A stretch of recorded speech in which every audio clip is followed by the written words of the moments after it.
오늘은 26품 다란이 품을 하시도록 하겠습니다.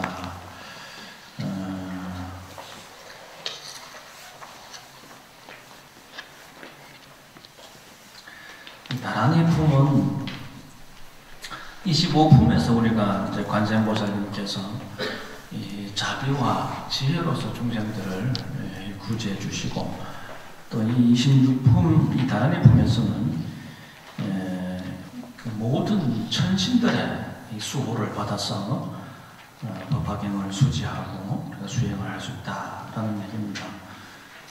그러니까 이 상근기의 중생들은 불법의 지혜를 곧바로 받아들일 수가 있습니다만, 이 중근기, 하근기의 중생들은 부처님의 실력을 받아야 돼요. 도움을 받아야 되는 겁니다. 그래서 부처님의 그 실력의 어떤 가피력을 받기 위한 그런 대안의 방편의 모습으로서 다란이를 필요로 하게 되고, 또 보면 이제 야광보살을 비롯해가지고 여러 천신들, 심지어는 뒤에 보면은 여러 이제 그 귀신들까지 나와서 나찰려져 다란이를 설하면서 오정법사를 수호하겠다 하고 좀 맹세하는 모습이 보입니다. 다란이는 우리가 이제 여러 가지 이름으로 불리죠. 모든 좋은 법을 능히 지닌다라고 해가지고 총지다 이렇게 얘기도 합니다. 그래서 우리가 종단 중에 총지종이라고 하는 종단도 있죠.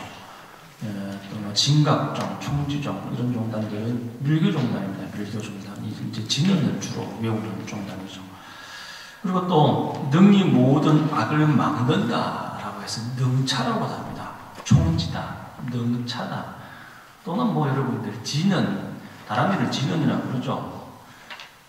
그리고 우리가 또 주문이라고 그러기도 하고 신주라고 그러기도 하고 뭐 이렇게 여러 가지 이름으로 표현이 되는데, 천대대사께서는 불보살의 정수리에서 설한 것을 신주라고 하고, 입에서 설한 것을 주문이라고 하고, 가슴에서 설한 것을 진언이라고 한다, 이렇게도 말씀을 하십니다. 근데 보통 이 다란이는 이제 번역을 잘 안 해요. 번역을 하지 않는 이유는 다란이 자체에는 다란입니다. 이게 모든 의미가 다 포함되어 있는 거예요. 여러 가지가 의미가 있기 때문에 한 가지 의미로 번역을 해버리면 그 의미가 축소가 되는 거죠. 그래서 의미가 모든 의미가 다 포함되어 있는 이 다란이를 가지고 특정한 의미를 부여를 해버리면 제대로 된 번역이 될 수가 없습니다. 그래서 번역을 하지 않고 번역을 굳이 하지 않는다 하더라도 다란이를 이렇게 자꾸 조정을 하다 보면은 그 의미가 좀 짐작이 될 수가 있습니다. 그래서 다란이는 번역을 하지 않는다라고 합니다. 그리고 또 이 다란이는 그러니까 모든 법을 능히 지니는 총지, 모든 악을 능히 막아주는 능차 뭐 등의 아주 그 위심력이 막강한 그런 신앙이죠. 그래서 이 다란이에 이 네 가지 힘이 있습니다. 첫 번째는 모든 병을 치료한다라고 합니다. 이 다란이를 조정하게 되면은. 그리고 또 모든 법을 보호한다. 모든 법을 보호하는 힘이 있습니다. 부처님 법을 아주 능히 보호하는 힘이 또 있다고 해요. 그리고 세 번째는 모든 죄를 소멸한다. 죄를 소멸하는 힘이 또 다란이에 있습니다. 우리가 수행에 되고 법을 성취하려면, 도를 성취하려면 업장이 있으면 안 되겠죠. 업의 장애가 소멸이 되어야 됩니다. 그래서 죄를 소멸하는 힘이 있고, 네 번째는 마지막에 뭐겠어요? 깨달음을 얻게 하는 힘이 있다라고 해가지고 다란이의 힘이 이렇게 있습니다. 그러니까 다란이 안에 다 있는 거예요. 없는 게 없는 거예요. 그래서 다란이라고 하는 겁니다. 총지다, 능차다, 신주다, 주문이다, 진언이다, 이렇게 얘기를 합니다. 다란이 품의 내용을 한번 들어가 보시면은, 그때 누가 등장합니까? 야광보살이 또 등장하십니다. 야광보살도 법화경에서 자주 등장하시는 보살님이시죠. 제일 처음 서품에서 등장하시고, 업사품, 뭐 권지품, 관세음보살, 보음품, 야광보살, 본사품 등에서 뭐 많은 품에서 이 야광보살이 등장해요. 그러니까 중생들의 고통이 막심하고 그 중생들의 고통을 구제해 주신다라고 하는 그런 상징적인 의미가 이 약에 있지 않습니까? 야광이다라는 보살이 이제 법화경에서 많이 등장하고 계시는데, 이 다란이 품에서 보면은 이 야광보살님이 제일 먼저 등장하고 계시고, 그 뒤에도 여러 또 이제 신장들이, 천신들이 등장해가지고 또 다란이를 외우면서 법화고 오종법사를 수호하는 그런 내용들이 이제 쭉 등장하게 됩니다. 제일 먼저 야광보살이 등장하게 됩니다. 그때 야광보살이 그 자리에서 일어나 오른쪽 어깨를 드러내고 부처님을 향하여 합장하고 부처님께 사려었습니다. 이 모습을 제가 신구의 삼업으로서 다 공양, 공경, 종준, 창탄하는 그런 모습으로 이제 볼 수 있다는 말씀을 드렸죠. 자리에서 일어나서 오른쪽 어깨를 드러내고 부처님을 향하여 합장하고 부처님께 사려였다. 이 신구의로서 부처님을 공양하는 모습이 되겠습니다. 부처님께 사려였습니다. 부처님께 질문을 하는 거죠. 이게 지금까지 법화경 처음 시작할 때부터 지금까지 모든 품의 내용들을 보면 대부분 질문으로 되어 있고, 법화경뿐만 아니라 모든 경전은 질문으로 시작한다라는 말씀을 이제 제가 많이 드렸죠. 야광보살의 질문으로서 또 이 법화경 우리 다란이 품이 시작이 됐습니다. 모든 깨달음은요 질문으로부터 나오게 되어 있습니다. 질문. 서가모니 부처님은 무슨 질문을 하셨는가요? 서가모니 부처님께서 어린 시절에 동서남북 네 군데 성문을 유행을 하시면서 생로병사의 모습을 보게 된 겁니다. 그렇죠? 그래서 주변 사람들에게 사람은 누구나 늙느냐, 병드느냐, 죽느냐, 네, 누구나 병듭니다. 누구나 늙습니다. 누구나 죽습니다. 그리고 자기 자신에게 질문하죠.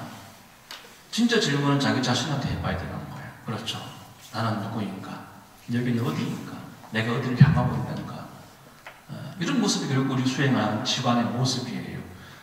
이 끊임없는 질문과 질문, 자기 질문 속에서 깨달음이 오게 되어 있지, 질문이 없는 사람은요, 궁금한 게 없는 사람은 깨달을 수가 없는 거예요. 궁금한 게 있어야 돼요. 그래서 이 세상에 대한 질문, 법에 대한 질문을 자기 스스로에게 해봐야만 깨달음이 드러나게 되어 있는 겁니다.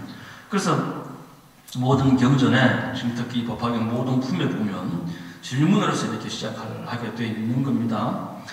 세존이시여 만약 상남자 선녀인이 법화경을 받아지며 독송하여 통달하거나 경을 베껴 쓴다면 얼마만한 복을 받겠나이까? 이제 구체적으로 얘기한다면 수지, 독, 송, 해설, 서사, 오종법사를 실천 수행한다면 어떤 복을 받겠나이까? 부처님께서 야광에게 이러셨습니다. 만약 성남자 선녀인이 800만억 나요타 항아사 수호의 부처님께 공양한다면 너의 뜻에는 어떠하느냐? 그 능복이 어찌 많지 않겠느냐? 매우 많겠나이다. 세존이시여. 부처님께서 말씀하셨습니다. 만약 성남자 선녀인이 이 경의 한 사국에만이라도 받아지며 독송하고 뜻을 이해하고 설한 대로 수행한다면功德이 더 많으니라. 이게 참 보통 일이 아닙니다. 한 사국에만을 지닌다 하더라도 대단한 일이지만 단순히 지니는 것이 아니고 뜻을 이해해야 됩니다. 그리고 이해한 것으로 그치는 게 아니라 우리가 신, 해, 그 다음에 행정이라고 하는 신행 과정을 거치듯이 뜻을 이해하고 나서 어떻게 해야 된다? 설한 대로 수행을 해라. 사실은 우리가 이 법화경 공부를 하면서 불법을 신행하면서 뜻을 잘 몰라도 경전이래 자꾸 읽어보고 뜻을 잘 몰라도 스님 논문 이렇게 자꾸 들어보고 하면은 그 복이 얼마나 크겠어요. 그러나 뜻을 안다고 하면 그 복이 얼마나 더 크겠느냐. 또 더 나아가서 들은 대로 공부한 대로 내가 실천 수행을 한다면 그것이 얼마나 많겠느냐. 지금 그 말씀이시죠. 세존이시여, 저는 지금 이 경을 설법하는 이에게 다란이를 주어 그를 수호하겠나이다. 이 오종법사를 실천하는 법사들을 지키고 돕겠다 하면서 주문을 설했습니다. 총지, 능지, 진언을 집수하고 계십니다. 요거 한번 진언을 차라리 같이 한번 독송을 해봐요. 진언 자꾸 소리내서 읽어봐야 됩니다. 아시겠죠? 너무 빠르게 하지 마시고 빠르게 하면 이 발음이 틀려진다. 그러니까 또박또박하게 한번 천천히 같이 읽어보겠습니다.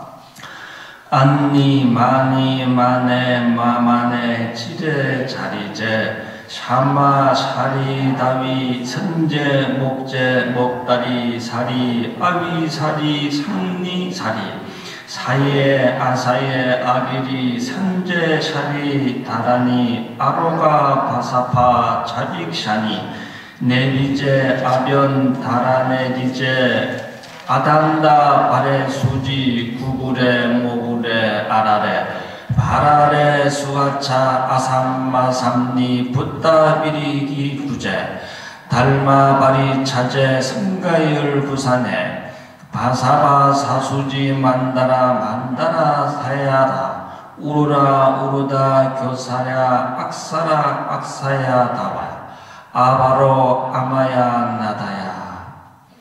안 틀리신 분손 한번 들어봐요. 이 안 틀리고 천천히 했는데도 처음 하시는 분들은 틀리기 쉬워요. 그래서 우리가 진언을 할 때는 우리가 이제 뭐 반야신경에도 진언이 있고 천수경에도 진언이 있고 뭐 진언이 없는 우리가 이제 경이도 없는데 진언을 할 때는 우리가 굳이 우리가 3번을 하는 이유가 정확하게 해야 되는 거예요. 정확하게. 이 안에는 모든 의미가 다 들어있기 때문에 정확하게 해야 됩니다. 딱 한 번만 해야 될 때는 내가 정말 천천히 안 틀리게 정확하게 할 수 있도록 그렇게 한번 해보셔야 되는 거예요. 안 틀리게 정확하게 한번 더 해보실래요? 원래 3-4번 해야 되니까 한 번 더.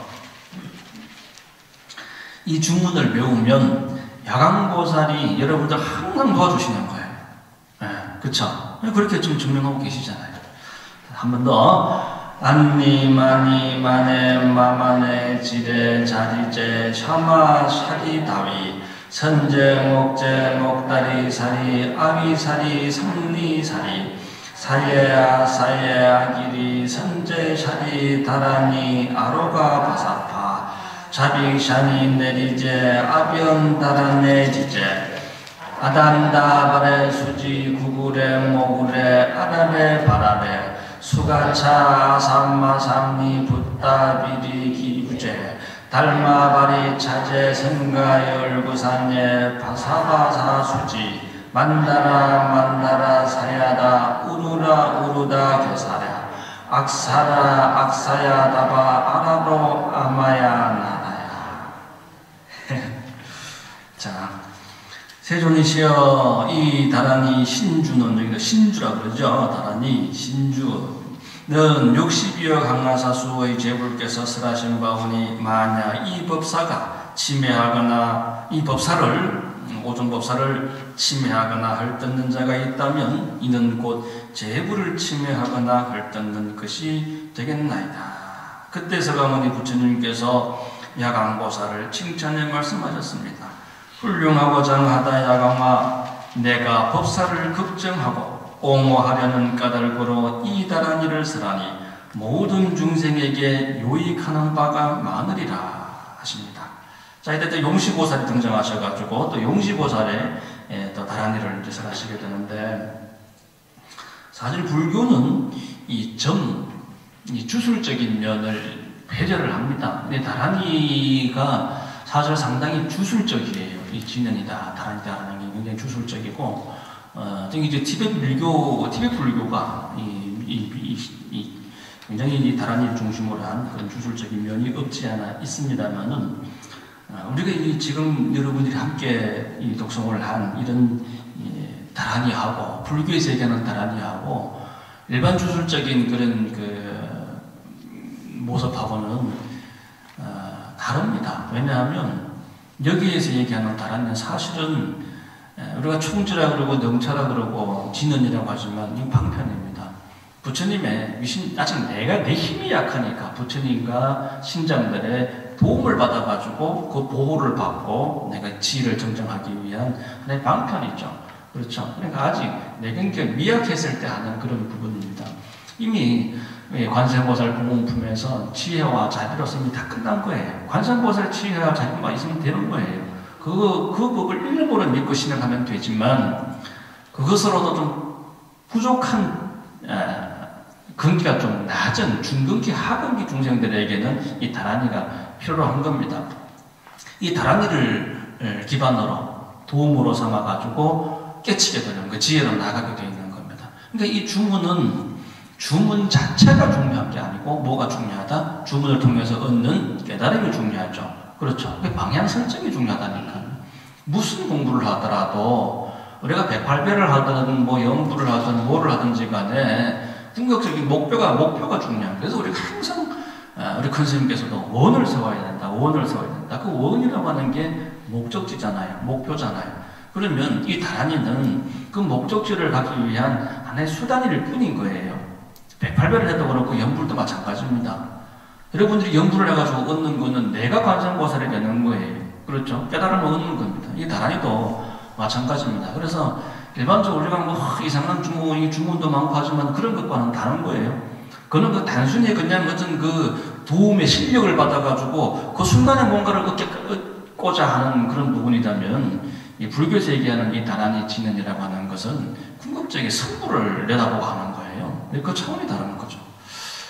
사실 며칠 전에 제가 한 3, 4일 전에 이 강남불교대학이라고 하는 데가 있어요. 그렇게 유명한 대학은 아닌 것 같은데 강남불교대학의 그 어떤 스님이 이 천태종에 대한 이야기를 하는 강의 내용을 제가 봤습니다. 유튜브에 올라가 있어요. 근데 그 스님이 학생의 질문을 받아가지고 천태종은 어떤 종단입니까? 뭐 원불교는 어떤 종단입니까? 이런 뭐 조계종을 제외한 다른 종단에 대한 질문을 하자 이 스님이 천태종에 대해서 뭐라고 얘기하느냐면은 참 이 자리에서 말씀드리기 참 모호한 내용이지만 조사 스님께서는 주역 아시죠? 주역 그 중에 이제 유김법 이 주역을 통달해가지고 사람들의 이제 사주팔자를 다 아시고 그 점을 친 점쟁이다, 무당이다 이런 얘기를 하면서 구인사는 그냥 무당소굴이다. 이런 얘기를 하는 사람이 있어요. 그래서 처음에는 그 얘기를 보고서 참 어이가 없고 당황스럽기도 하고 야, 참 이놈의 집에다가 전화를 한 통 해볼까 뭔 생각으로 그 얘기를 했냐 물어보기도 싶고 근데 뭐 많았습니다만은 여러분들 그러니까 이 원래 불교는 주술적인 게 아니에요. 원래 불교는 점을 치는 게 아닙니다. 원래 불교는 사주팔자 따지는 불교가 아니에요. 조사스님께서 2대 큰 스님께서 지금 3대 큰 스님께서 그리고 그 3대 우리 지금 구인사에 있는 이 500명의 스님들이 언제 신도님들한테 사주팔자 물어본 적이 있던가요? 정초되면 우리 스님들이 항상 금기시하는 게 어디 가서 점 보지 말아라. 그렇죠? 함부로 사주팔자 드러내놓지 말아라. 뭘 해라? 오직 관세음보살 기도해라. 오직 추행해라. 기도해라. 마음 하나에 오직 마음이에요. 조사스님께서는 단 한 번도 사주팔자 추경 얘기하고 신 적이 없는 분이에요. 단 한 번도.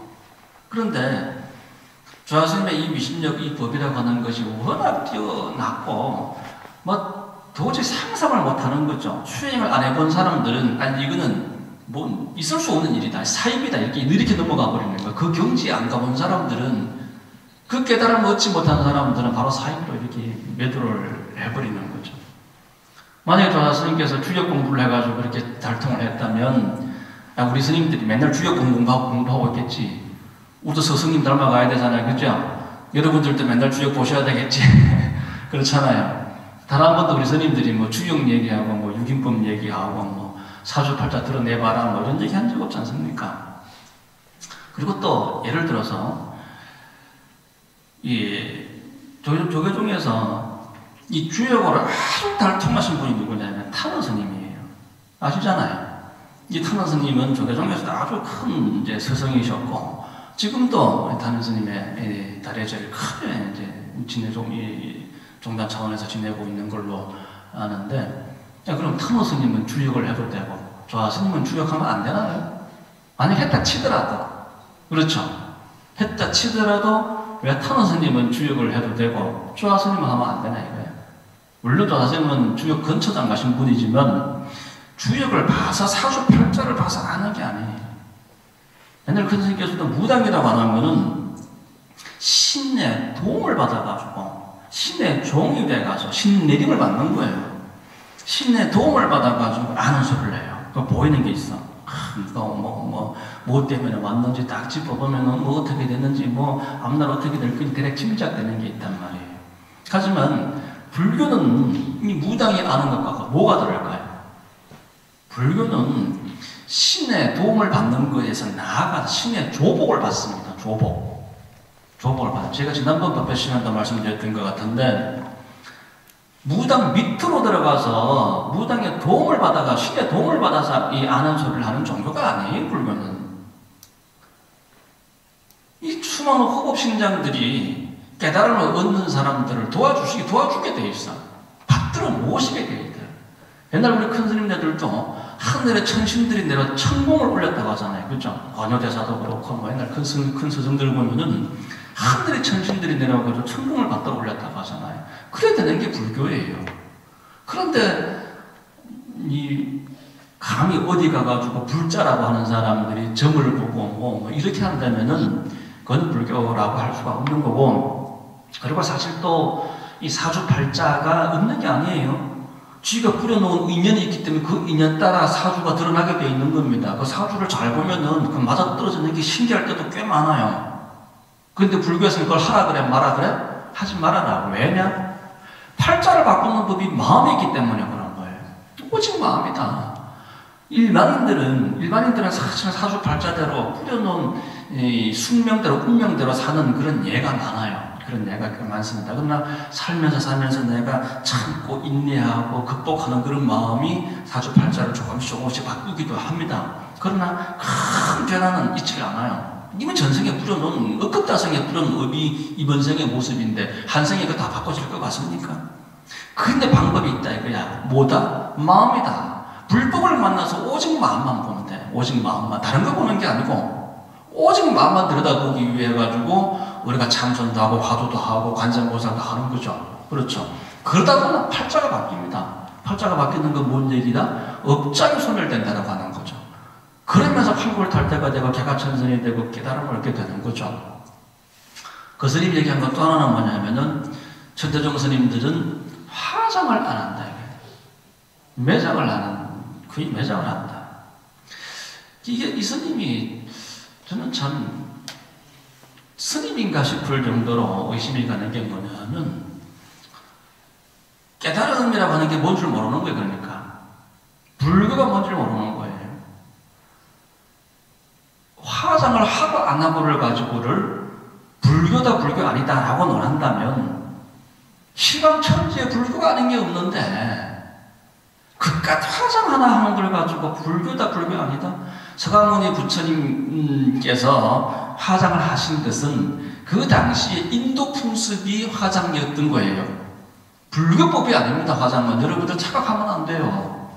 화장은 불교법이 아니에요. 이미 서가모니 부처님 오시기 그 이전부터 수천 년 전부터 인도에서 내려온 고유의 풍습이었어요. 왜 그럴까요? 인도 땅은 매장을 하면 시신이 안 썩어요. 시신이 안 썩어. 몇 년 지나서 파와도 그대로 부패에 가장 조그만한 거 진행될 그 정도지 시신이 잘 안 썩는다고. 근데 특히 우리나라는 이 삼천리 금수강산에 얼마나 토양이 비옥한지 모릅니다. 약초도 그렇고 뭐도 그렇고 다 유기질 무기질 이 비료들이 이 땅속에 자연적으로 그냥 다 발생이 되고, 그러니까 이 시신이 자연 그대로 돌아가는 거야. 이 매장을 하면 자연 그대로 돌아가. 근데 다른 나라에서는 인도, 이 중동 이런 지역에서는 매장을 하면 자연 그대로 돌아갈 수가 없어요. 잘 안 썩으니까. 그래서 그쪽 지역에서는 화장이 석가모니 부처님 이전부터 유행했고 석가모니 부처님께서는 그 나라 전통을 그대로 그냥 따르신 것 뿐입니다.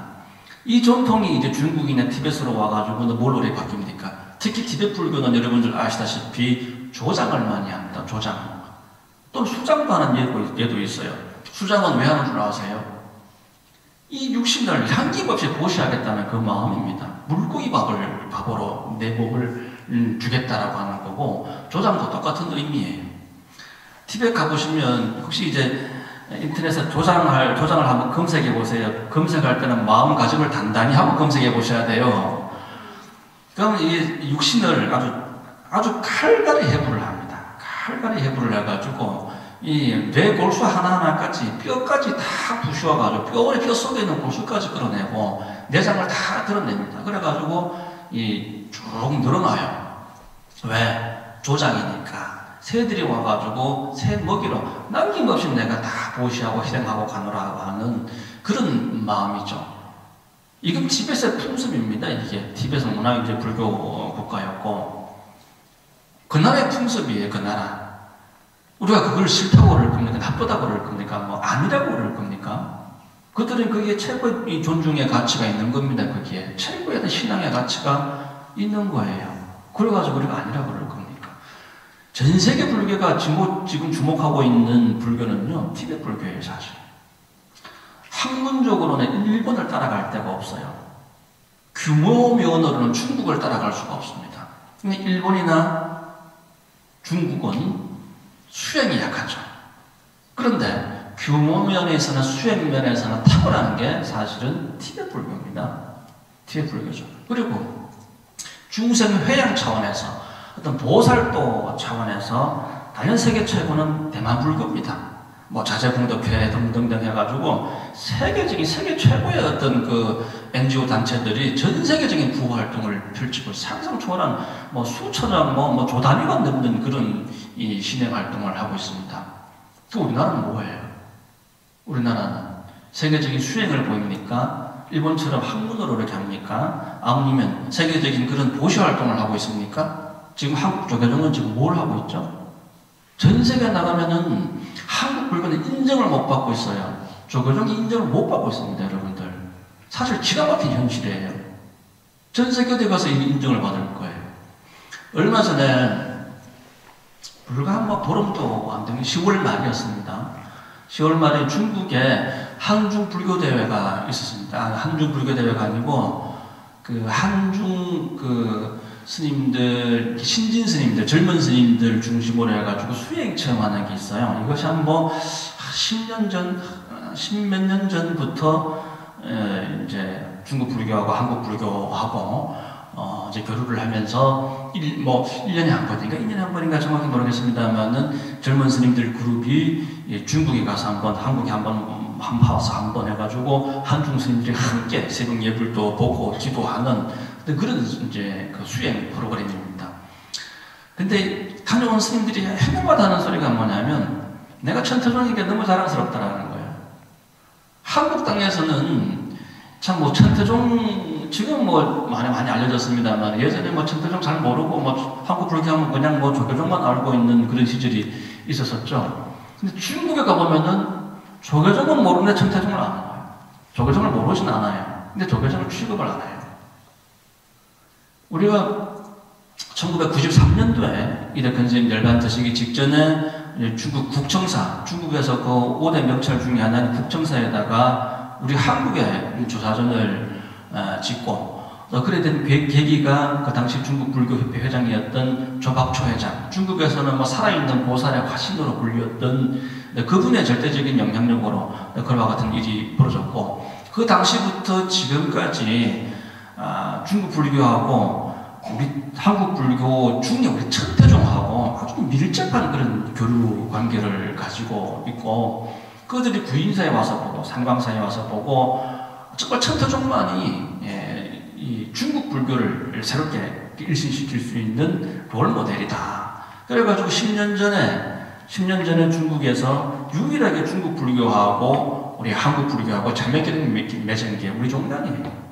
그 당시에 뭐 조계종도 있고 뭐 다른 종단도 있었지만 유일하게 중국 불교에서 우리 종단이랑 제일 먼저 자매 결연을 맺고 우리 종단 천태종 성전 우리 좀 매점에 만원에 팔고 있죠. 그 천태종 성전에 보면 조사스님 법이 있고 우리 종단에 애국불교, 생활불교, 대중불교라 3대 지표가 있고 법화경 중요한 가르침들이 적혀져 있는 그 성전을 10,000권을 번역을 합니다. 특경대 교수들이 주로 모여서 번역을 했어요.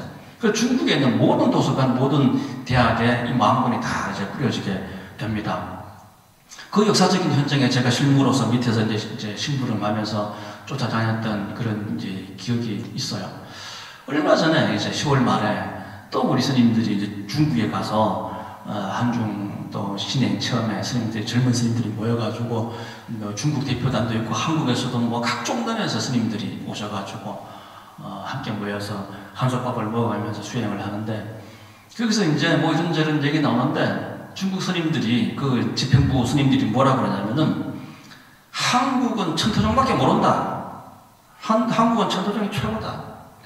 대놓고 그렇게 얘기를 하더라는 거예요. 그래가지고 같이 간 우리 천태종 스님들이 너무 자부심도 느끼고 고마웠지만 오히려 너무 대놓고 한국은 천태종밖에 없다 이래버리니까 오히려 참 뭐 좀 미안한 느낌까지 참 들었었다라는 얘기를 다녀오는 스님들이 얼마 전입니다.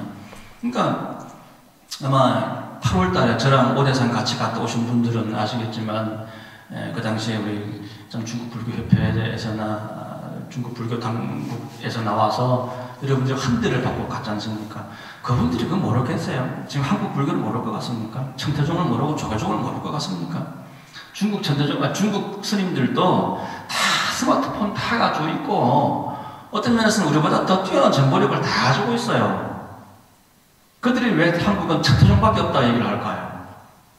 지금 내일입니다. 내일 지금 총무원장 스님이 어제 우리 대강사 와서 주무셨었는데 내일 이제 원장 스님하고 종단에 또 이제 원로급 어른 스님들이 15분이 중국에 갑니다. 중국 불교 협회 초청으로 갑니다. 중국 불교 협회는 어떤 중국 정부에서 이제 적극적인 그런 그 지원을 해주면서 지금 굉장히 중국 불교가 이제 커지고 있는 실정인데 이 중국 불교 협회에서 천태종만 초청한 거예요. 우리 종단만 꼭 찍어서 초청해가지고 스님이 15분이 가시는데 100% 이제 중국 불교 협회에서 지원을 해줍니다. 어제도 우리 원장님 그러시더라고요. 저번에 한국 대표단으로 중국에 갔는데 그 16급 호텔에 그 최고 특실을 마련해줬는데 방이 몇 칸이고 뭐 그 70평이더래요. 70평 방이 70평인데 이제 한국 천태종 원장이라고 한국 대표단이라고 그 방을 이제 해주더라는 거예요. 근데 내일 또 가신답니다. 내일 중국 불교협회하고 우리 종단하고만 이 교류를 이제 또 특별하게 좀 하고 하는 그런 이거는 뭐 우리가 요구해서 그런 게 아니고 중국 불교협회에서 그때 저랑 오대산 같이 가는 분들이 기억할 겁니다. 그 중국 불교협회에서 나오신 스님이 저보고도 가을 전에 우리 중국 불교협회하고 천태종하고 단독으로 우리끼리만 행사 좀 합시다. 저보고도 이제 그 얘기를 하셨어요. 그래서 제가 이제 본선에다 말씀드린 적이 있는데 어쨌든 그게 지금 내일입니다. 내일 이제 스님들이 가시게 되는데 100% 중국에서 다 모든 경비를 이제 비행기 값이고 뭐 다 돼서 이렇게 행사를 합니다. 그런 모습을 본다면은 자기들은 자기 스스로를 몰라요. 밖에서 더 잘 압니다. 우리가 일본 가도 그래요. 일본에 가도 일본 불교는 천태종밖에 없어요. 다른 종단들이 많지만 다른 종단들이 다 그 모종이 바로 천태종입니다. 천태종에서 이런 종단 저런 종단 여러 종단이 나오게 되어 있습니다. 중국 국정사를 가보시면 지자대사 육신탑이라고 그래가지고 지자대사가 그 육신이 그대로 이제 보존이 돼서 탑으로 이렇게 모셔져 있는 육신탑이 있고 육신탑 직전에 가기 직전에 뭐가 있냐면은 지자대사의 그 직계 제자 석가모니 부처님으로 치면 안한존자와 같은 장안 관정스님이 있습니다. 바로 이제 수제자죠. 그리고 그 다음에 또 무슨 스님 해가지고 그 제자 스님들이 쭉 있는데 다 묘입니다. 화장을 합니다. 화장을 한 게 아니에요. 다 묘로 되어 있습니다. 거기는. 그러니까 또 이 스님은 또 뭐라 그러냐면요. 중국 천태종은 멋있다는 거예요. 중국 천태종은 진짜인데 지금 한국 천태종은 그렇다라고 하면서 그러니까 중국 천태종과 한국 천태종 자체도 모르고 있는 소리죠, 사실은. 그러니까 화장을 하고 화장을 안 하고를 가지고 불교다 아니다라고 이렇게 논하는 자체가 이게 얼마나 어리석은 짓이냐. 우리가 옛날에 그 얘기를 합니다. 스님들 염주 중에 최고 염주가 사실 뭔 줄 아세요? 율무예요. 율무. 율무 염주가 우리나라에서는 최고로 쳤습니다. 제가 이제 그 동해에 있을 때 우리 어떤 연세가 100세 가까이 되신 노보살님인데 율무 농사를 직접 지으셔가지고 108염주를 저한테 이렇게 주셔가지고 제가 지금도 이제 그걸 가지고 있습니다만은 그 108염주를 모여가지고 평생을 사시다가 옛날에 어느 시골에 한적하게 각 혼자 열반되시는 스님들이 있겠죠. 그러면 어디 시골에 한적한 산속에 지나가다가 율무가 한 무더기 있습니다. 아, 그럼 여기에서 어떤 스님이 열반하신 자리인가 보다. 화장이 아니죠. 혼자 돌아가시는데 누가 화장을 해줍니까? 그렇죠. 네, 그렇습니다. 그래서 제 얘기는 화장이라고 하는 것은 불교 매장법이 아니다. 이게 불교의 전통이 아니다라고 하는 거예요. 그 나라 고유의 전통을 살리자고 하는 겁니다. 그래서 우리나라의 고유의 전통은 매장이죠. 화장이 아니에요. 그렇다고 제가 매장을 해라는 얘기는 아니에요. 오해를 하시면 안 되고 화장이든 매장이든 여러분들이 선택해서 하는 것이지만 이것만 불교다라고 하는 그런 편협한 생각을 가지면 안 된다라는 겁니다. 또 하나 있어요. 예수님이 지적한 얘기가 또 하나는 왜 스님을 불상으로 만들어놨나요? 스님을 왜 불상으로 만들어놨냐? 구인서가 대조사전에 그렇게 해놨잖아요. 그죠? 근데 이 얘기는 아까 얘기했듯이 왜 타노 스님은 주역을 공부하면 되고 우리는 주역을 공부하면 안 됩니까? 물론 우리는 안 합니다. 주역 공부 안 해요. 큰일 납니다. 우리 스님들이 지금 뭐 예를 들어서 우리가 연세가 좀 드셔가지고 이렇게 취미로 보시는 건 되지만 들어온 지 얼마 안 돼가 주역 공부하고 하면은 뭐 큰일 날 일이 있을 수가 없는 일입니다. 성철 스님은 불상으로 멋지게 모셔놨어요. 근데 왜 성철 스님은 되고 우리 조사 스님은 안 되는 거예요? 이들의 논리라고 하는 것은 말도 안 되는 논리입니다. 또 하나, 성철 스님도 역시 깨달으신 어른입니다. 예. 우리가 대승불교의 가치가 뭐예요? 깨달으면 부처다 이거 아닙니까? 누구든지 깨달을 수 있고 깨달으면 부처다라고 하는 겁니다. 그런데 왜 서가모니 부처님 이후에 단 한 분의 깨달음을 얻은 분도 용납을 안 합니까? 조교 중에서는? 수많은 선지식들이 있었어요. 그래서 법화경이 탄생한 겁니다. 여러분들 법화경이 쓰여진 게 언제쯤 것 같아요? 서가모니 부처님께서 직접 쓰신 거 아닙니다. 후대에 쓰여진 거예요. 후대의 깨달은 도인들에 의해서 쓰여진 겁니다. 후대의 또 다른 부처님들에 의해서 쓰여진 것들이에요. 석가모니 부처님 당시에 무슨 글이 있고 무슨 문자가 있고 이 뛰어난 종이가 있어가지고 경전을 다 쓰셨겠어요? 아닙니다. 하지만 그 이후에 또 다른 스승님들, 또 다른 불보살들이 계셨기에 법화경 같은 뛰어난 경전이 석가모니 부처님 열반되신 지 1000년 뒤에 만들어진 경전이 이 법화경이 1000년 뒤에 만들어진 경전입니다. 우리나라도 원효대사 같은 분, 서산대사 같은 분 이런 큰 불보살의 화신들도 계셨지 않습니까? 우리한테는 조사 스님이야말로 이 시대에 오신 부처님이다. 여러분들 중국 불교도 그렇고 티베트 불교도 그렇고 일본 불교도 가보시면 서가모니 부처님을 매일다 모시질 않아요. 사찰마다 물론 다릅니다만 특히 티베트 가면 그렇습니다. 왜 그런 줄 아세요? 티베트 같은 데는 심지어 법당에 이렇게 들어가면은 서가모니 부처님을 제일 가에다 모셔요. 제일 가운데는 누굴 모시는 줄 아세요? 당신들의 직계 스승을 모십니다. 티베트에 3대 거방이라고 있으면 쫑카파 해가지고 티베트에 불교를 전해오고 그 이후에 또 불교를 흥기시키고 했던 직계 스승들을 모십니다. 그러니까 서가모니 부처님께서 시조라면은 여러분들 낳아주신 아버지 어머니가 있잖아요. 여러분들 집안에서 제사를 지낼 때 김수로 왕을 모시고 제사를 지내세요? 김씨? 박씨들. 박혁것에 모시고 제사 지내십니까? 아니죠. 뭐 그런 분들 있을 수가 있습니다. 그분들이 시조입니다. 그분들이 없으면 여러분들도 물론 있을 수가 없어요. 그렇죠. 하지만 그분들은 아득한 옛날 분이에요. 3000년 전 분입니다. 그렇다면 지금 이 순간을 여러분들께 해주신 여러분들의 할아버지, 할머니 그분들이 가장 소중하지 않습니까? 그분들을 매일에 모십니다. 그분들을 매일에 모셔요. 중국 불교가 그렇고 일본 불교도 그렇고 특히 티베트 불교가 그런 거예요. 왜 그럴까요? 대승을 지향하기 때문에 그래요. 진정한 대승을 지향하기 때문에 누구나 부처다. 이분들이 바로 이 시대의 티베트의 부처님이었다. 한국의 부처님은 누구였습니까? 스스로가 무시하고 있는 결과예요. 그렇잖아요. 그죠? 그래서 불상으로 모셨다라고 하는 자체는 나쁜 게 아닌 거예요. 깨달으면 부처인데 그렇지 않습니까? 그래서 진정한 불교는 누구나 깨달으면 부처가 될 수 있다라고 하는 그 가치를 여러분들이 아신다면 불상으로 누군가를 모셔고 아니면 그런 개념 차이가 그건 중요한 게 아닌 거예요. 그리고 조화스님께서는 우리가 이게 수행을 해보면은 기본적으로 이렇게 보여지는 그런 법도 있습니다. 우리 신도들 중에서도 저한테 찾아와가지고 스님 뭐 어젯밤에 기도할 때 제가 도솔천에 갔다 왔어요, 뭐 극락세계 갔다 왔어요, 이런 분들 없을 것 같아요. 꽤 많아요. 근데 그만큼 기도해본 조계종 스님들이 몇 분이나 계시는지 모르겠어. 만약 그 정도 수행해봤다면 그런 소리 안 합니다. 할 수가 없어요. 조화스님이나 이대 큰 스님께서는, 지금 큰 스님께서는 앞을 내다보시는 정도 분들이 아니에요. 앞을 내다보는 건 어지간히 수행하면 다 될 수 있습니다. 제가 고등학교 3학년 때 제가 학생회 다닐 때 제 학생회 이 한 후배가 부인사 와가지고 그때 뭐 학생회 청년회가 엄청 이제 부흥할 때입니다. 부인사가 사천 기도실에서 기도하는데 애 하나는 이쪽에서 벽을 보고 기도하고 애 하나는 이쪽 벽을 보고 기도합니다.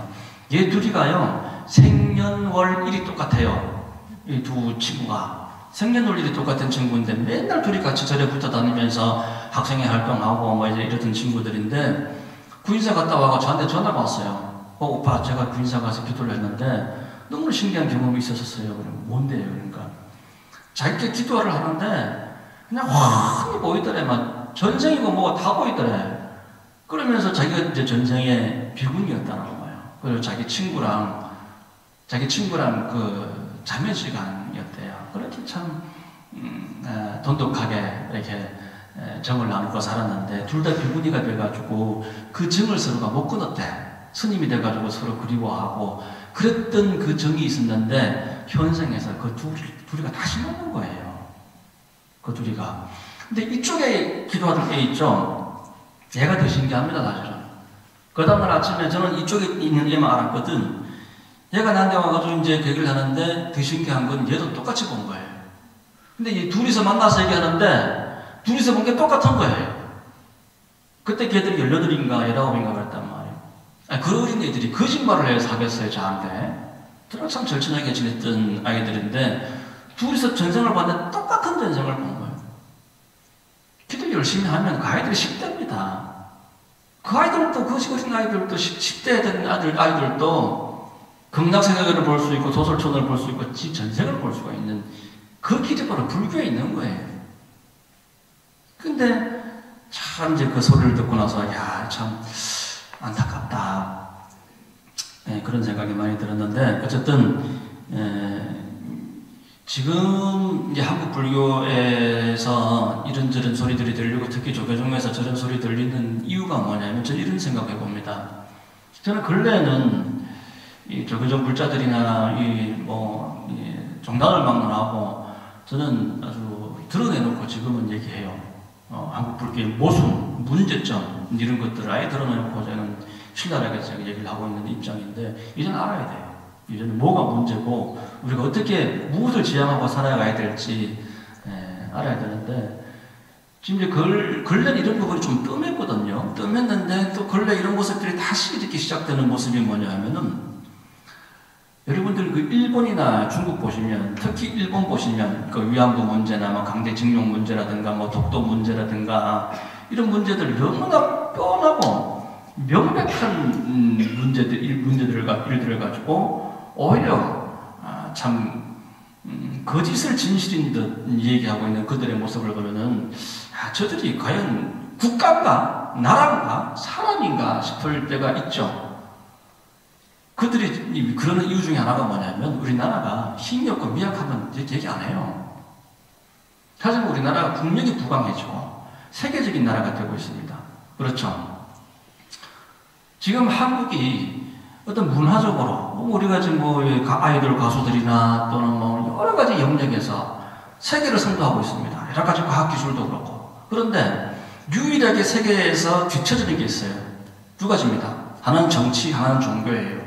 정치하고 종교만 세계 눈높이에 못 따라가고 있는 게 한국입니다. 그 외에는 세계적으로 우리나라가 선두를 달리고 있는 나라가 우리나라입니다. 지금의 조계종의 모습 보면은 일본의 모습하고 똑같아요. 저거들의 자격지심입니다. 덩치만 컸지 우리나라가 종교로서 한국 불교로서 내놓을 수 있는 게 뭐가 있냔 말이죠. 엊그저께 제가 말씀드렸잖아요. 엊그저께 중국 불교협회하고 한국 불교협회하고 모여가지고 스님들이 신행 체험하는데 조계종 모른다 아는 것들은 천도종밖에 모른다. 그들이 왜 조계종을 모를까요? 이렇게 외국 나가가지고 멸시를 당하는 그 짓을 지금까지도 고치지 못하고 있는 거 왜?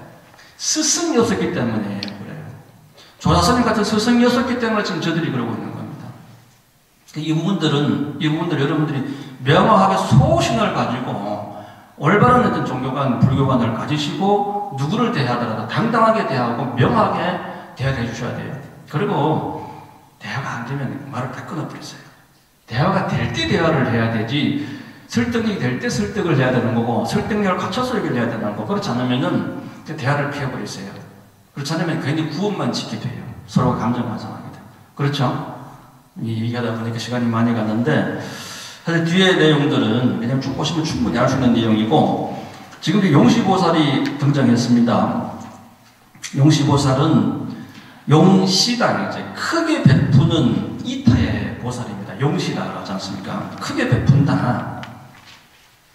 베푸는 데 있어가지고 아낌이 없고 거침이 없는 거예요. 베풀까 말까, 줄까 말까 이게 아니고 아주 거침이 없고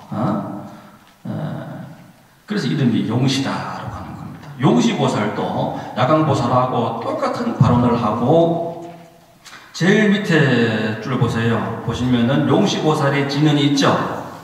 잘해 보이십니까? 한번 독성해 볼게요. 잘해 마하잘해 우기 모기 아래 아라바제 내레제 내레다바제 니지니 위지니 지지니 내레제니 내레제바지. 자, 세존이시여 이 다란이 신주는 항아수 같은 제불께서 설하신 바이며 또 모두 따라 기뻐하신 바이옵니다. 만약 이 법사를 침해하고 헐뜯는 자가 있다면 이는 곧 제불을 침해하고 헐뜯는 것이 되겠나이다. 그때 세상을 수호하는 누구? 여기서 세상을 수호하는 건 이 지금 우리 세상이 딱 사바 세상이에요. 사바 세상, 우리 인간 세상의 직속 직계가 바로 이제 그 사천왕입니다. 사천왕. 예. 사천왕 중에서도 북방을 동서남북 중에 북방을 다스리는 비사문천왕입니다. 비사문천왕 또는 우리가 다문천왕이라 그래요. 다문천왕. 우리가 중생을 구제하기 위해서는 또는 이제 배움을 얻기 위해서는 많이 들어야 되는 게 첫 번째예요. 첫 번째 우리 법회 때부터 나와야 돼요. 그죠? 스님 법문부터 들어봐야 되는 거예요. 그러고 나가지고 스님 법문처럼 나도 한번 수행을 해봐야 되겠다라고 하는 마음은 나중에 마음이겠죠. 그래서 듣는 게 우선이에요. 사실은. 그래서 사천왕 중에 첫 번째 천왕이 바로 이 다문천왕입니다. 다른 말로 뭐다? 비사문천왕입니다. 자, 진은이 네 번째 줄 보면 보이시죠? 한번 따라 읽어볼게요. 아리 나리 너나리 아나로 나리. 이거 간단하니까 두 번 더 할게요. 아리 나리 너나리 아나로 나리. 또 한 번 더. 아리 나리 너나리 아나로 나리 하고 이제 진단을 세 번 외우셨고 우리 여러분들의 직계입니다. 직계. 사천왕은 항상 여러분들이 항상 곁에서 바로 곁에서 지켜주시는 분들이 사천왕이세요. 사천왕 중에 첫 번째 다문천왕이 등장했고 한 장만 더 넘겨보세요. 두 번째 보면은 세 번째 줄에 지국천왕이 등장하시고 이 지국천왕은 동방을 다스린다라고 합니다. 그래서 동방을 다스리기 때문에 큰 지혜를 상징한다. 동쪽이기 때문에 광명을 상징해요. 그러니까 동방의 광명, 즉 큰 지혜를 상징하는 천왕입니다. 동방의 지국천왕인데 나머지 우리 서방의 광목천왕이라든가 남방의 정정천왕은 등장하지 않아요. 왜냐하면 사천왕 중에서 다문천왕하고 이 지국천왕이 가장 그 원투를 달리기 때문에 굳이 뭐 나머지 천왕들까지는 이게 등장하지 않게 됩니다. 그 밑에 주문 가운데 보시면 아가네 보이시죠? 시작. 아가네, 가네, 구리, 건다리, 전다리, 마등기, 삼구리, 부루산이 알지. 자, 한 장 또 넘겨보겠습니다. 여기 보면 또 뭐가 나와 있냐 하면은 낙찰녀가 나와요. 여러 낙찰녀들이 쭉 등장하는데 가운데 줄 보시면 이 10명의 낙찰녀는 귀자모 및 그 아들과 권속을 데리고, 귀자모도 이제 낙찰입니다. 낙찰녀인데 낙찰의 일종인데, 귀자모는 다른 말로 애자모 이렇게 얘기를 합니다. 아주 자식을 아주 사랑하는 어머니입니다. 낙찰은 뭡니까? 산 사람을 잡아먹는 게 낙찰이에요. 그렇죠. 근데 이 낙찰 중에서도 부처님 전에 부처님께 귀한 낙찰이 있는 거예요. 여기 이제 귀자모 같은 경우는 자식이 500명이랍니다. 자식이 500명. 그런데 매일 밤 돌아다니면서 이 집 아이 잡아먹고 저 집 아이 잡아먹고 그래요. 그래서 한 번은 동네에서 부처님께 찾아갑니다. 낙찰 귀신이 매일 동네에 와가지고 아이들을 잡아갑니다. 부처님 어떻게 좀 도와주십시오. 그러니까 이 부처님께서 이 귀자모 아이들이 몇 명? 500명. 500명 중에서도 제일 막내 아들을 부처님께서 바리떼에다가 쏙 넣어가지고 낙원쪽까지 나오십니다. 그러자 이 귀자모가 온 사방 천지에 사라진 그 막내 아들을 잡기 위해 가지고 돌아다니다가 부처님께서 가져가신 줄 알고 부처님께 찾아옵니다. 부처님이시여, 저 아들을 돌려주십시오. 라고 이제 그러니까 부처님께서 뭘 하시냐면은, 니는 아들이 500명이나 있지 않느냐. 그 중에 하나 대꿈을 가지고 뭐 그리 섭섭하게 생각하는 거. 이럽니다. 그러자 이 귀자모가 뭐라고 하냐면은, 제게 아들이 500명이 있어도 막내 아들은 단 한 명밖에 없습니다. 부처님 돌려주십시오. 말은 잘하죠. 그러니까 부처님께서 뭘 하시냐면은, 그래, 너는 500명이나 있지만 단 한 명밖에 자식이 없는 집에 가서 네가 그 아이들을 해코지 않는다면은 그 아이 엄마의 마음은 어떠하겠느냐. 이걸 얘기합니다. 그러자 그 자리에서 부처님께 참여하고 다시는 아이들을 해코지 하지 않고 아이를 도와주는 그런 신이 되겠습니다. 그래서 애자모라 그래요. 귀자모가 아니라 이제 부처님께서 기의하고 나가지고는 뭐가 된다? 애자모다. 그래서 지금 이 애자모의 진언을 외우게 되면 어떻게 되냐면은 자식들이 건강해져요. 자식들이 건강해지는 그런 진언이 있습니다. 한 장 넘겨볼게요. 보이시죠? 이띠매 보이죠? 네. 자, 시작. 이띠매 니메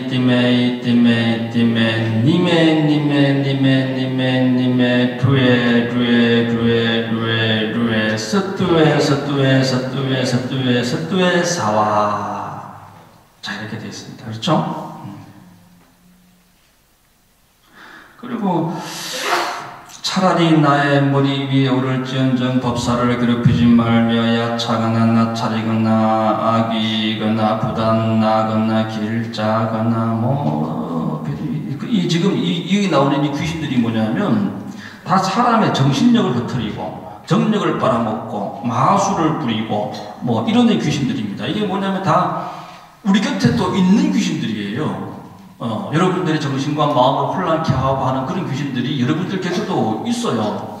하지만 여러분들이 또 관세음보살을 염송하고 부처님을 찾는 그 마음이 또 청정한 분들을 불러온단 말이에요. 청정한 우리 야광보살이고 관세음보살 분들 같은 분들을 불러오기 때문에 이런 귀신들이 여러분 곁에 있으려고 하지만 있을 수 없게 되는 것이죠. 그런데 여러분들이 관세음보살을 멀리하고 부처님을 멀리하면 이런 귀신들이 여러분 곁에 또 있게 되겠죠. 그래서 항상 여러분들 관세음보살 염성을 놓치지 말고 살아야 됩니다. 그렇지 않으면 여기 나오는 이런 여러 가지 잡귀신들이 여러분들 곁에 여러분들의 마음과 정신을 흐트리게 하게 되어 있어요. 자, 한 장 넘기시고 두 번째 줄 보시면, 자, 이런 귀신들이 두 번째 줄 보세요. 꿈속에서라도 괴롭히지 못하게 하겠나이다. 여러분들 꿈속에 가위 눌려보신 적이 있죠? 절에 다니시고 나이 먹어가지고 관세음보살 기도하시고 그런데도 불구하고 아직도 가위 눌린다. 하면 또 심각하게 생각해 봐야 되는 거예요. 여러분들 기도 많이 하시면 관세음보살 많이 부르시면 보세요. 뭐라고 되어 있어요? 꿈속에서라도 괴롭히지 못하게 되어 있어요. 꿈을 꿔도 편안한 꿈을 꾸게 되어 있습니다. 돌을 닦게 되면. 아시겠죠? 우리가 내 근기를 알아보려면 이런 걸 한번 알아봐야 돼. 아직도 내가 꿈속에서 이렇게 꿈꾸고 있나? 낭떠러지에 끌어떨어지고 뭐 귀신한테 쫓기는 꿈꾸고 있나? 이거 생각해보면 내 건기를 지가 지를 알 수가 있어요. 꿈속조차도 편안해야 됩니다. 아시겠죠? 그러나 항상 이 마음속에 입속에 염불이 관세음보살 찾는 그 마음이 떠나면 안 되는 거예요. 떠나면 아까 얘기한 그런 이름도 이상한 그런 작귀신들이 오게 되어 있다니까. 그리고 그 가운데 줄 보면은 기름 짤 때 속인 죄, 요거는 이제 그 석가모니 부처님 당시에도 참 저울을 가지고 많이 속였는가 봐요. 그죠? 우리나라도 옛날부터 뭐 참기름, 들기름 뭐 짜고 살았지 않습니까? 그쵸? 근데 이 기름 짤 때 속인 죄, 그 당시의 현실, 실상을 보여주는 얘기입니다. 말이나 저울을 가지고 사람을 속인 죄, 조다리, 성갑한 죄, 조다리 죄 받았답니다. 조다리 죄 받았다.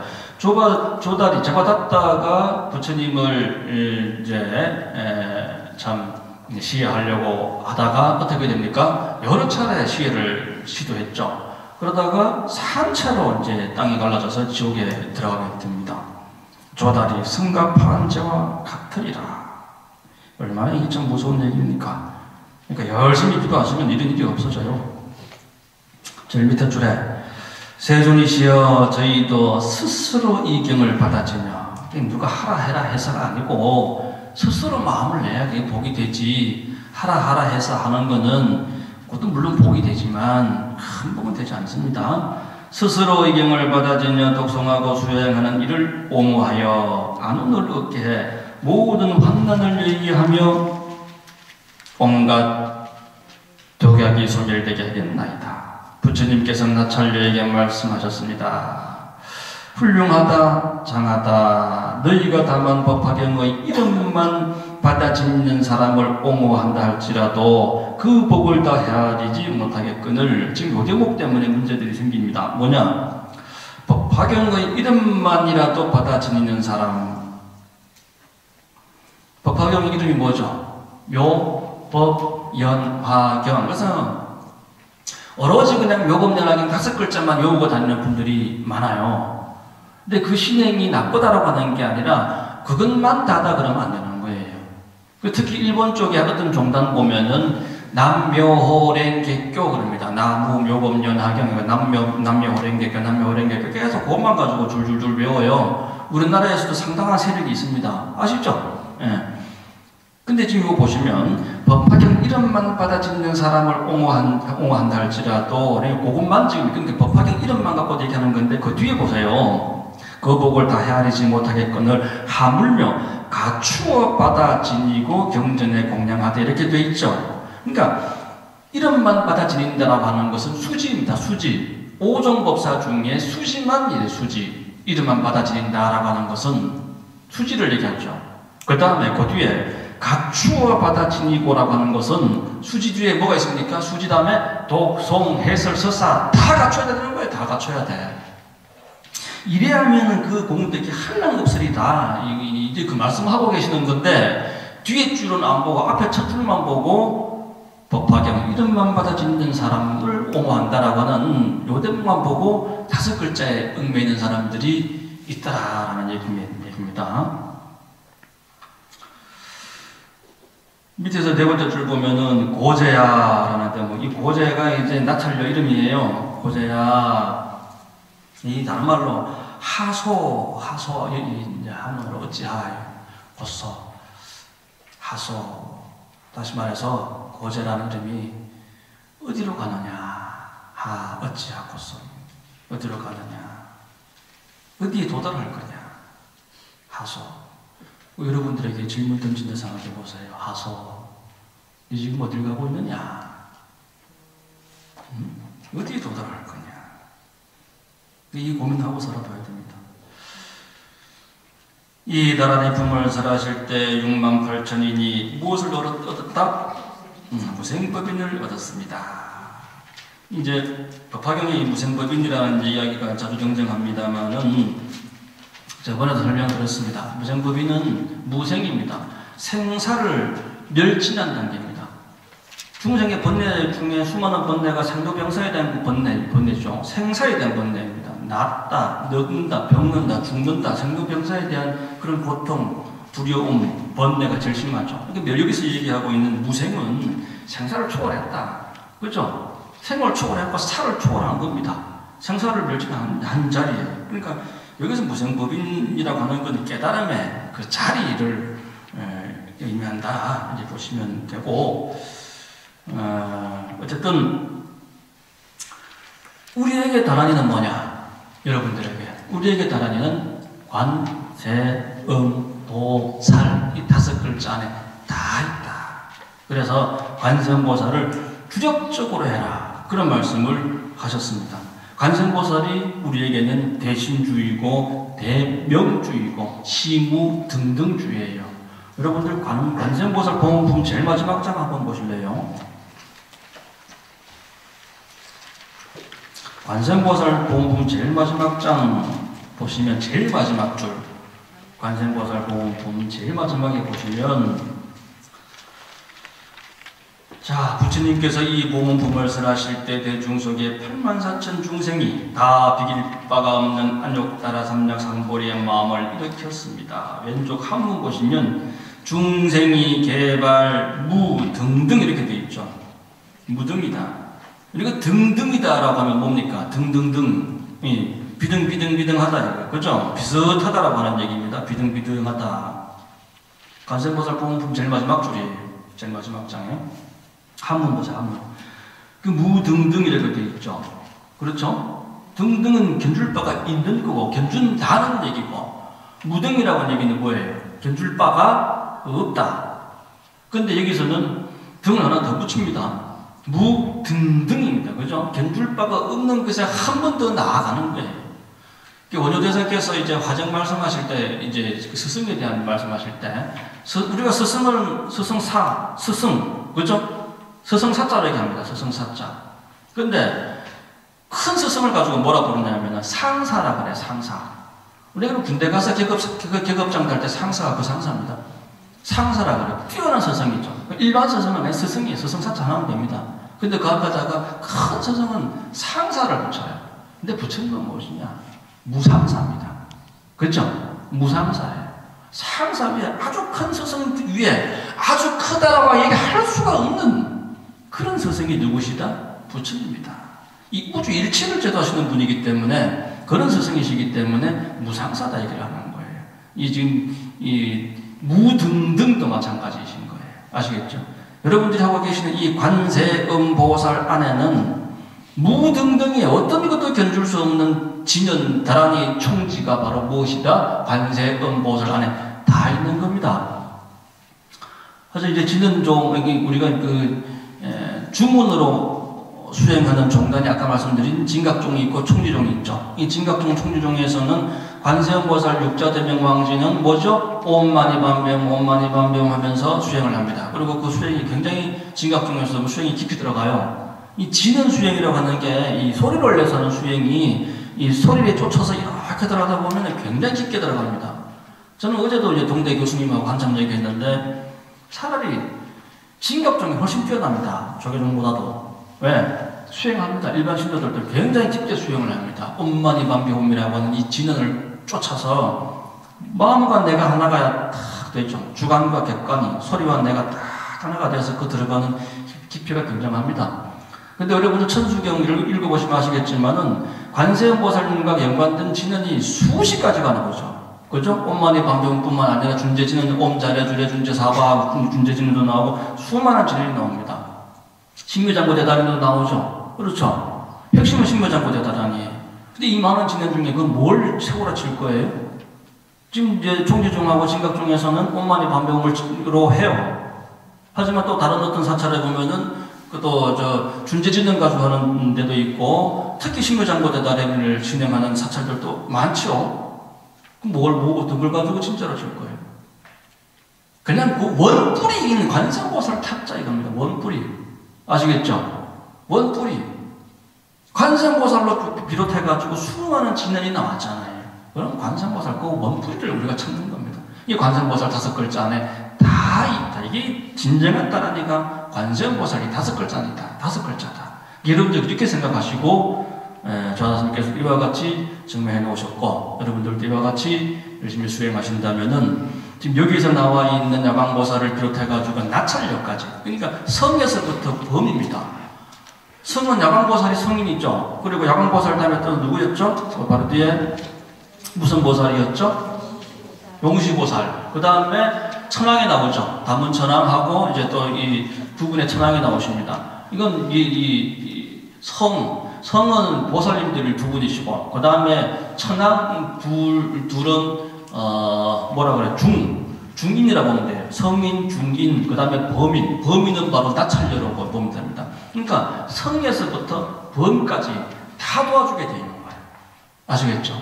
예, 위로는 성인에서 보살, 불보살님들부터 해가지고 이 밑으로는 일반 참 우리가 나찰려로 가는 게 얼마나 참 어찌 보면 잡된 귀신입니까? 그러나 그 잡된 귀신조차도 내가 부르는 관세음보살 소리에 의해가지고 마음을 바꿔서 부처님 제자가 되어서 여러분들을 도와주는 그런 신장이 된다라고 하는 겁니다. 아무쪼록 기도 많이 하시기 바랍니다. 오늘 여기까지 하겠습니다.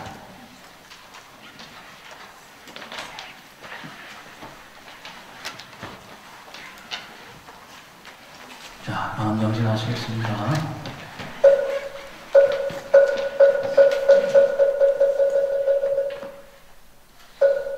나무 범문지연 을려공심대 대비 관세음보살 관세음보살 관세음보살 관세음보살 관세음보살 관세음보살 관세음보살 관세음보살 관세음보살 관세음 관세음보살 관세음보살 관세음보살 관세음보살 관세음보살 관세음보살 관세음보살 관세음보살 관세음보살 관세음보살 관세음보살 관세음보살 관세음보살 관세음보살 멸흡장지는 오마로 늦게 사와